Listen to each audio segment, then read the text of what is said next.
It's John McMullen. I'm Jody McDonald. You got the Mac and Mac guys here on Birds 365. Thank Neil Stratton for jumping in with us and giving us a little bit of a different look at the game from a scouting perspective. We'll punch Neil up every once in a while. Good guy, good guest. Another good guest coming down in about 25 minutes or so. Our buddy Mike Gill from down the shore, host of the Sports Bash on 97.3 ESPN Radio, is going to do his usual Wednesday spot with us. All right, Johnny Mac, here's what I was teasing before we went to break. Last year, Philadelphia Eagles went 16-4. That's pretty damn good anyways. That's pretty damn good. That's a very nice record, losing just 4 games out of 20. 16-2 with the starting quarterback as well. Damn good winning percentage, but we have now turned the page, and we are looking at what they need to do to have that same level and or improve on it season in 2023. And oh, by the way, they've got a couple of those teams that they lost to last year on this year's schedule. The Dallas Cowboys. Now, the Dallas Cowboys against the Eagles last year is very difficult to get a grasp on because the Eagles beat the Cowboys early in the season, beat them pretty handily. They beat Cooper Rush. Dak Prescott was not available for that game. So Cowboy fans, the Cowboys in general are just going to dismiss that one and say, yeah, we like Cooper and he's a nice guy. And he actually won a couple of games for us before we ran into the Eagles. But we got to a team on our level. Yeah, it didn't really work out for us. The Cowboys beat the Eagles and hung a 40 spot on them later in the season. Jalen Hurts wasn't there. He did not play that game, so they beat Gardner Minshew. So the two starting quarterbacks did not match up last year. Hopefully, just from a football interest standpoint, if you're an Eagle fan that says, hey, I'll take 2 wins against the Cowboys, screw Dak. I hope he's out for the entire season. That's your want. That's fine. I want to see the best beat the best and the best play against the best. So hopefully both Hurts and Prescott are available for both games this year. The Cowboys did get 40 points that day, and you can only put so much of that on Gardner Minshew, that it was all Gardner's fault that the Eagles allowed the Cowboys to score 40 points. That's not realistic. So they got to find a way to beat the Cowboys, hopefully twice if you're looking at it with eagle-colored glasses on. In the NFC Championship matchup, the foolish stance of several 49er players and a lot of 49er fans, some of who stream in here on our show on Birds 365. The 49ers would have won the game if Brock Purdy hadn't gotten hurt. Please. But I think almost as bad, not as bad, almost as bad, are the dismissive Eagle fans who say, stop it. Irrelevant who their quarterback was. The Eagles were going to run the 49ers out of Lincoln Financial Field that day. You don't know that, and I feel Brock Purdy has not been given enough credit for what he had done up until that point. That's a huge game this year. 49ers, Eagles. Yes, the Eagles beat them badly last year, but again, when the co-star, and not only was the starting quarterback out, Josh Johnson had to come in, who had no right. You think that Gardner Minshew caught the Eagles a couple of games. Gardner Minshew is Joe Montana as compared to Josh Johnson. So the drop-off from the injured player to the guy who had to step in and do the job, even more outrageous with the 49ers. So you got the Cowboys, you got the 49ers, and you got the Chiefs, of course. And they were tied with the Chiefs with 10 seconds to go in the Super Bowl. And, of course, Butker kicked the game-winning field goal, and the Eagles lost. These are the 3 teams that you got to circle on your calendar. These are the 3 teams that the Eagles have to have good games against during this upcoming year, 2 of which they could face in the NFC playoffs, 1 they could face again in the final game of the year. John, how much are the Eagles thinking about roster construction, game planning, how you go about prepping for a season? Those 3 teams, as compared to everything else, we just saw the Philadelphia 76ers get bounced from the playoffs. They won 50-some-odd games. Again, a great regular season, not as great as the Eagles, but a damn good one, over 50 wins. They couldn't get by the Celtics. It got their coach fired. There's going to be changes. the Eagles are in a better position than the Sixers are, but part of what the Sixers have to figure out this offseason is how to beat teams that they haven't been able to beat in the postseason here. How much time do the Eagles put into the teams that are going to be keys to their upcoming season to reach their ultimate goal, which is win the last game of the Super Bowl? One thing I think Nick Sirianni's really good at is keeping everything, focused on the next day, the next opponent. He doesn't look ahead. He makes it very clear, never look ahead. But with that said, and I think he does as good a job as you can possibly do in that type of thing. But there's a natural human nature aspect of it to, understand. And with the Eagles, it starts with the Cowboys. I mean, well, we kind of talked about this yesterday when we were talking about what's the biggest game on the schedule. To me, an AFC game can never be the biggest game on the schedule for an NFC team, and vice versa. Can't be. From a feeling standpoint, yeah, it'd be great to beat. Everybody wants to beat the Super Bowl champions. You want to knock the champion off the pedestal, even if it's in the regular season. But that's way down the road. I mean, the Eagles got to get back to the Super Bowl before they can even think about getting the ultimate revenge on the Chiefs. It'd be nice to beat them, but ultimately, not going to matter in the regular season. Losing to Dallas might matter. Losing to San Francisco might matter. So from that perspective, yeah, I think it starts with Dallas. It starts in the division. That's clearly the best team in the division besides the Eagles. Might be the best team in the NFC besides the Eagles. I think it's those three: Eagles, Cowboys, 49ers. So those are the two teams you look at and say, those are the two teams we're probably going to have to beat to get where we want to go. And then you got 2 weeks to worry if it's Kansas City, Buffalo, Cincinnati. You worry about the Super Bowl when you get to the Super Bowl. But that's one of the things, with this assumption that, we got to get a new coach who takes advantage of the Super Bowl. You got to get to the Super Bowl first. I mean, I think people are forgetting that small part of the equation. It is really, really difficult to get to the Super Bowl.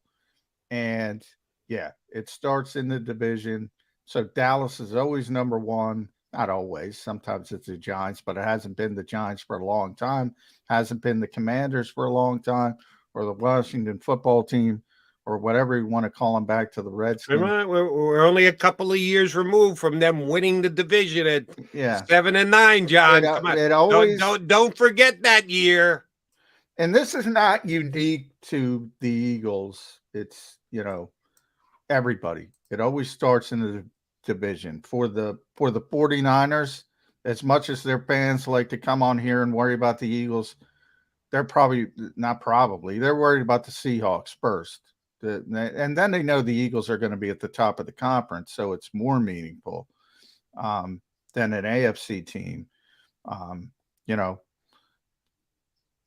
Detroit, a lot of people think they're going to take the next step for a long time. They're worried about Minnesota, vice versa. It's Cowboys. All right, then if that's the case, and putting aside the whole Nick Sirianni, I only know what's happening within the next week.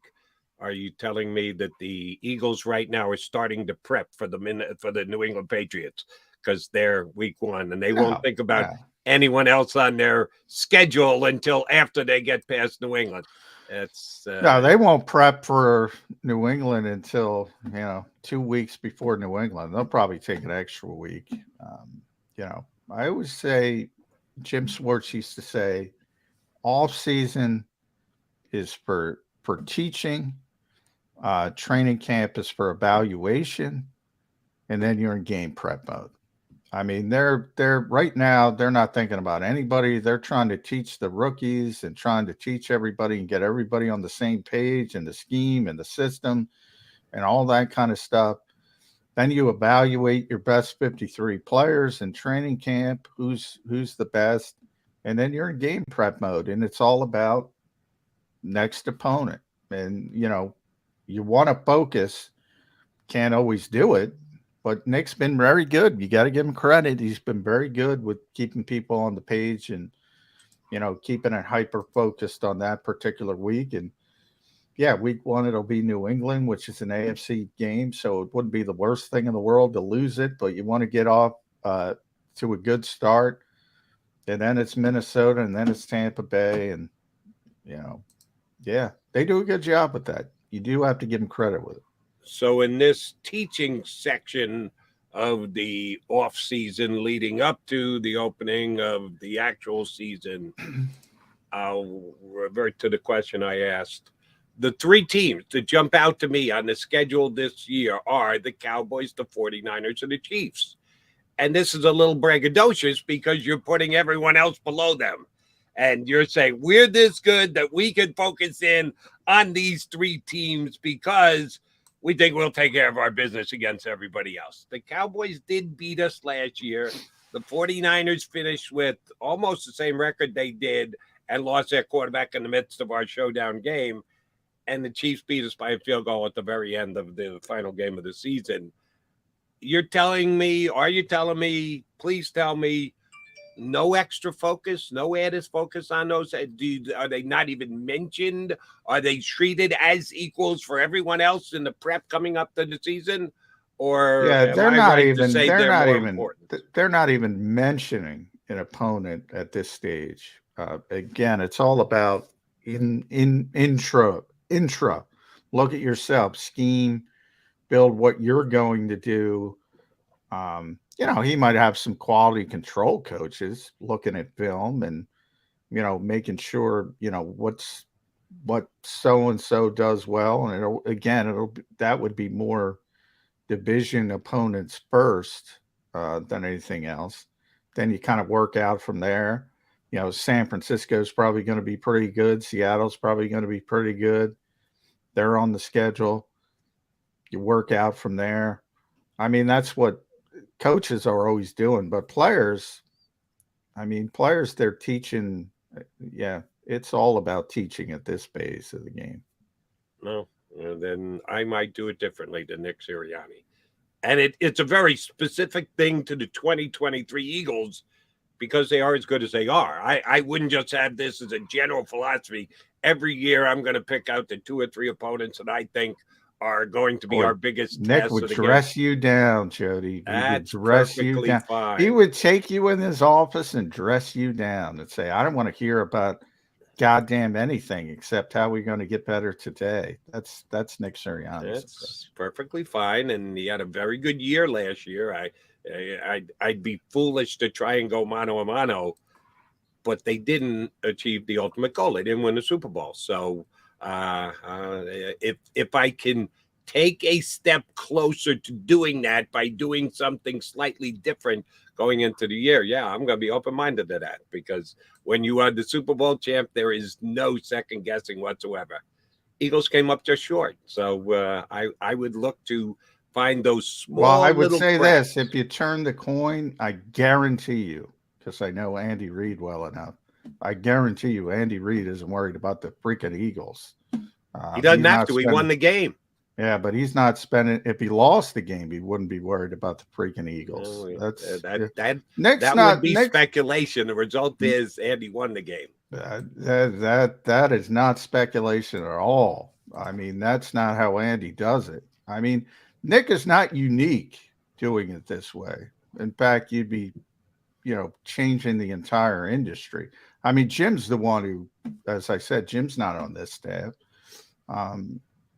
He's the one who sort of taught me the calendar. Actually explained it down to the T. You're not even, you got to worry about your own player. You got to get Jalen Carter up to speed. You got to get Nolan Smith up to speed.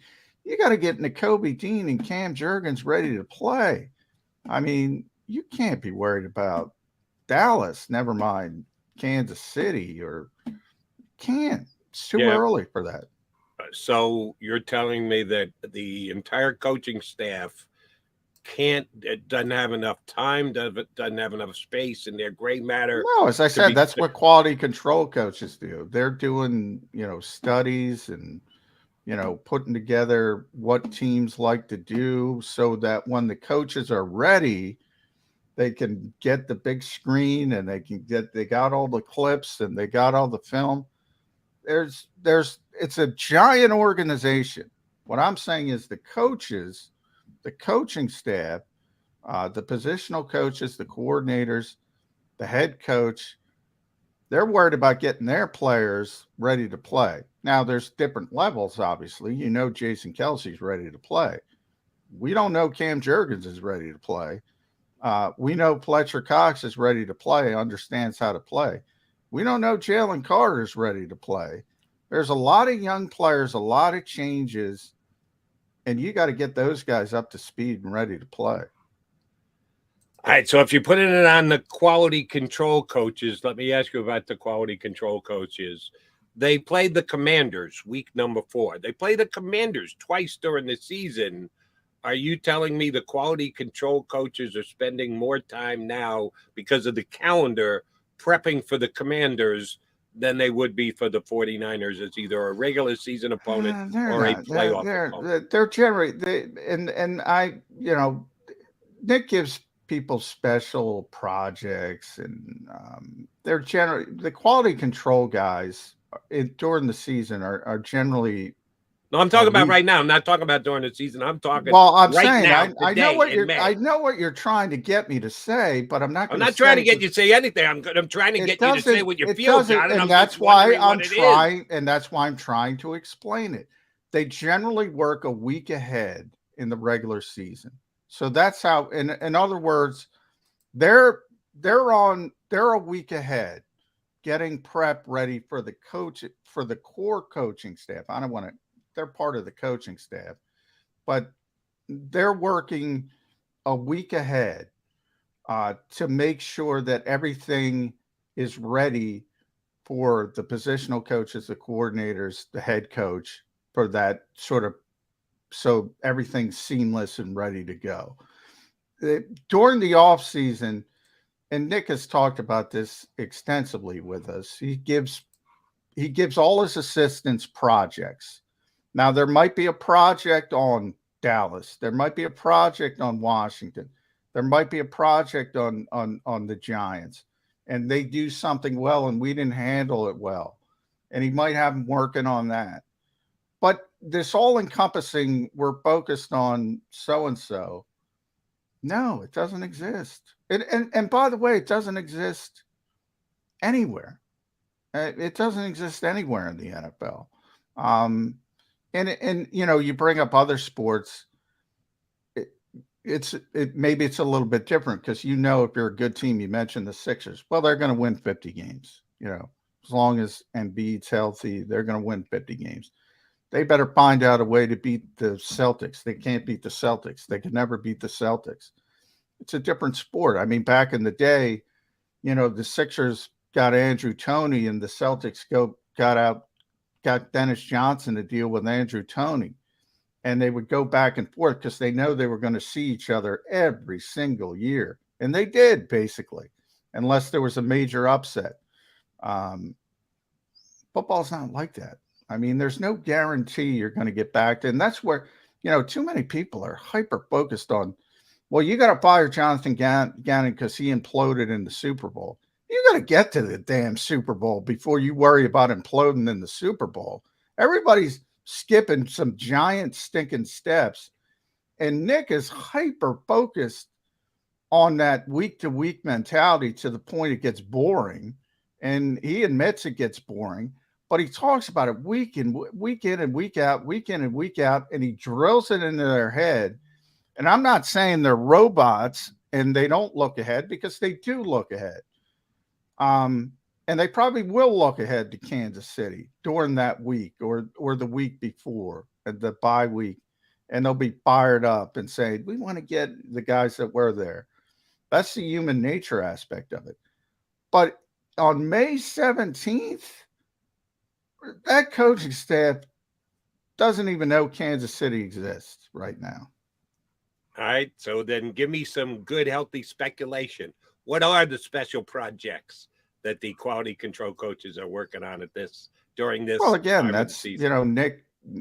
Nick does that to basically sort of, um, grade his coaches, for lack of you were talking about grading scouts, scouting the scouts.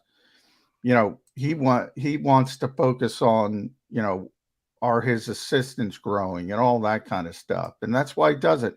That's up to Nick. I mean, maybe, as I said, maybe he doesn't like the way something went against Dallas during the regular season. And maybe he tells Aaron Moorhead or somebody like that, all right, why isn't Quez Watkins fighting for the football?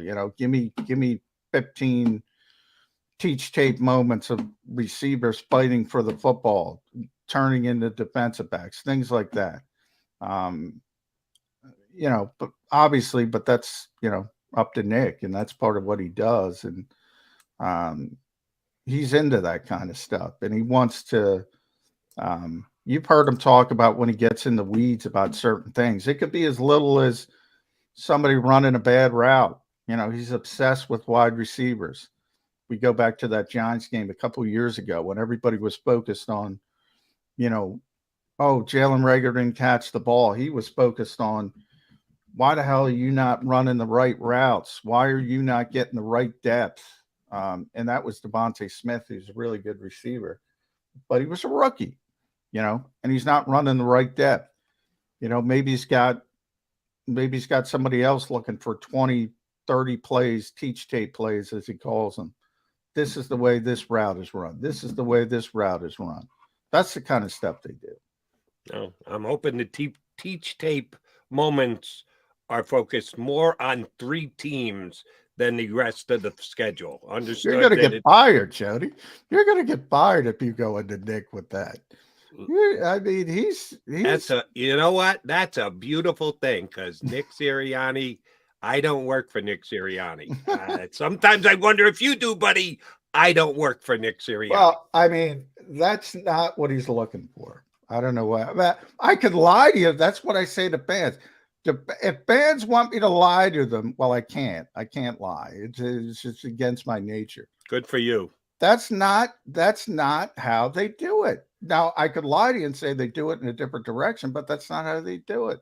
And again, it's not just the Eagles. And I go back to Jim Schwartz.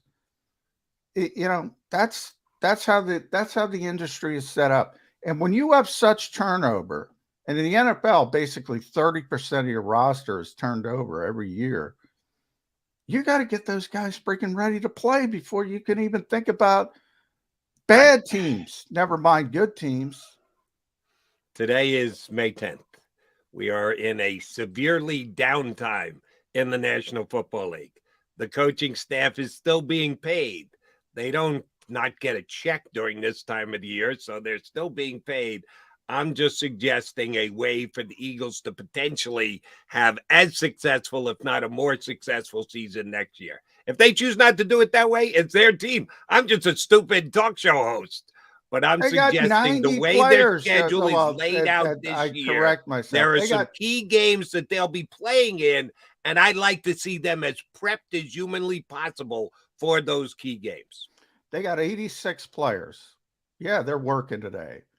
They're trying to get Charleston Rambo up to speed. That's what they're working on. They're not working. They got 86 players. They got to get on the same page. And you could say, well, Charleston Rambo's not going to be here.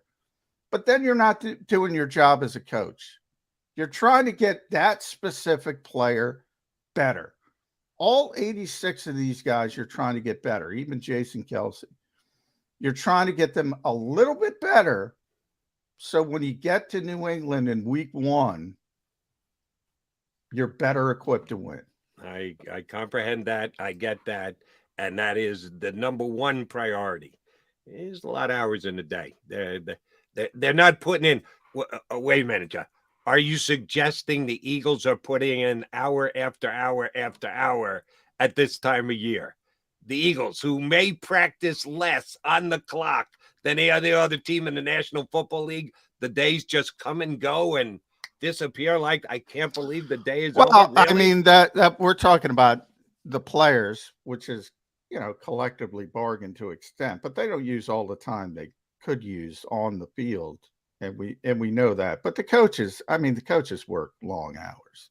They work very long hours now, to the point of they watch so much film to the point I'll be honest, it's silliness, because they're not going to get better by doing some of the things they do. But, I blame that on Dick Vermeil. I go all the way back to Dick Vermeil, who, it became a badge of honor to do these ridiculous hours for football coaches. And you got to sleep in your office. And, that's another, we could do a whole show on that. And people are getting divorced, and there's alcoholism. It's silly. But that's, it's a badge of honor in that industry. Oh, I got in at 6 a.m. and I left at 2 a.m. Didn't leave.